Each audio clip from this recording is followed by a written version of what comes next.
Hello, नमस्कार, good evening दोस्तों।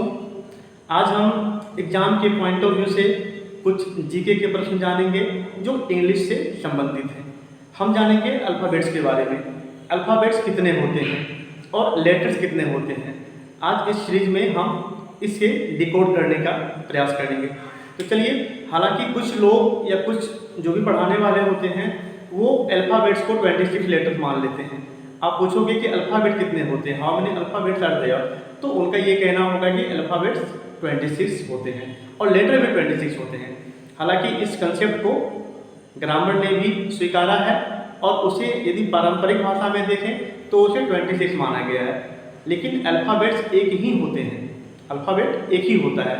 जैसे माला होता है, माला में फूल होते हैं, तो जितने भी फूल होते हैं this all flowers are called letters and it is called garland. Garland is equal to alphabet and total number of flowers is equal to letters. तो चलिए हम जानते हैं कि अल्फ़ाबेट क्या होता है, इसके कितने भाग होते हैं, लिखने के दृष्टिकोण से अल्फ़ाबेट को कितने भागों में बांटा गया है और सुविधा की दृष्टि से अल्फ़ाबेट को कितने भागों में बांटा गया है या लेटर्स को कितने भागों में बांटा गया है। तो चलिए, सबसे पहले हम जानते हैं कि टोटल जो अल्फ़ाबेट्स होते हैं वो होते हैं 26 और इसे अपर केस और लोअर केस में बांटा गया है। इसे दो भागों में बांटा गया है, एक अपर केस जिसे हम लोग कैपिटल लेटर कहते हैं और दूसरा लोअर केस जिसे हम लोग स्मॉल लेटर कहते हैं।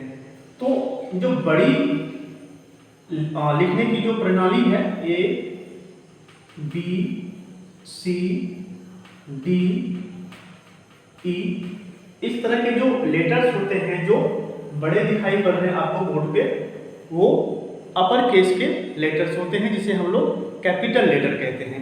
और एक होता है लोअर केस में A B C D and so on Z, ये होता है आपका लोअर केस में। इसे कहते हैं हम लोग स्मॉल लेटर्स। पहला होता है upper case UPPERCASE upper case letter और दूसरा होता है lower case letter, lower case letter. तो लिखने के दृष्टिकोण से इसे हम लोग अपने सुविधा के अनुसार दो भागों में इसका डिवीजन करते हैं और जब हम लोग इसे अदर भाग को देखते हैं तो ये होता है 26 लेटर्स को जो बांटा गया है ये दो फॉर्म में, एक होता है कॉन्सोनेंट और दूसरा होता है वोवेल। तो चलिए हम लोग कॉन्सोनेंट और वोवेल के बारे में जानते हैं कि कॉन्सोनेंट और वोवेल क्या होता है। और जो मैंने आपको बताया कि अल्फ़ाबेट एक ही होते हैं, तो इस बात का आप ध्यान रखिएगा क्योंकि एग्जाम में क्वेश्चंस होते हैं कि how many alphabets are there, तो your answer should be only one, not 26। Only one alphabets are there in English grammar, not 26. 26 is letters, but alphabet is only one. तो चलिए हम लोग जानते हैं कॉन्सोनेंट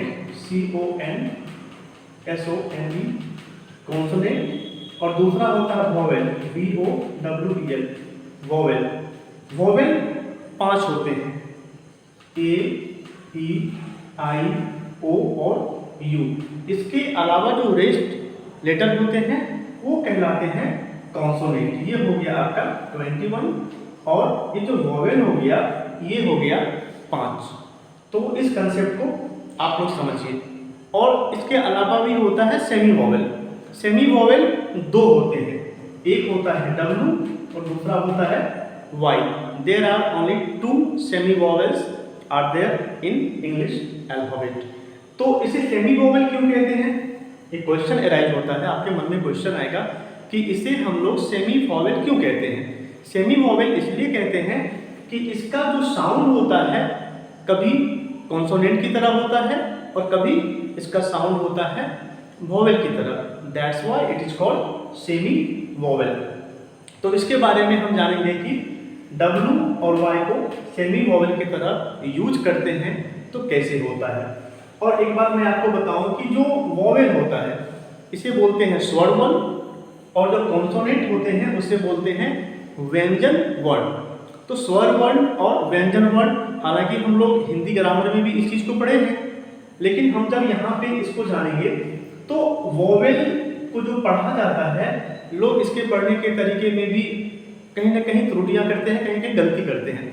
तो मैं एक बात बताता हूँ कि वोवेल वो होते हैं कि जब हम बोले तो हमारे जो लिप्स हैं, जो हमारे होंठ हैं, कहीं भी सटना नहीं चाहिए, ये दोनों आपस में जुड़ना नहीं चाहिए। यदि जुड़ जाएंगे तो हमारे पढ़ने का तरीका गलत हो जाएगा। चलिए मैं आपको एक पढ़ के दिखाता हूँ, जो कॉमन पढ़ते हैं पहले वो पढ़ता हूँ, फिर मैं सही तरीके से बताऊंगा कि इसे पढ़ा कैसे जाता है। अ आ हर्षई दीर्घई हर्षौ दीर्घौ री ए ऐ ओ औ अंग अ, टोटल 13। री और लिरी भी होते हैं, total 15।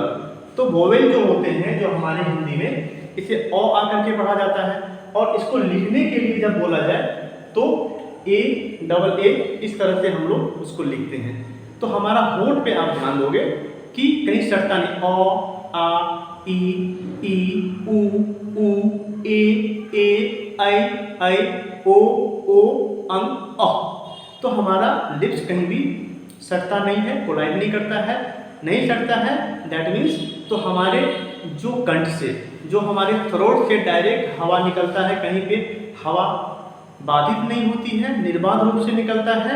This all letters are called vowel letters. तो इसके जो कंसेप्ट हैं, इसके बारे में विशेष हम लोग पढ़ेंगे, और जो हमारा अल्फ़ाबेट्स है इसके बारे में प्रॉपर्ली पढ़ेंगे।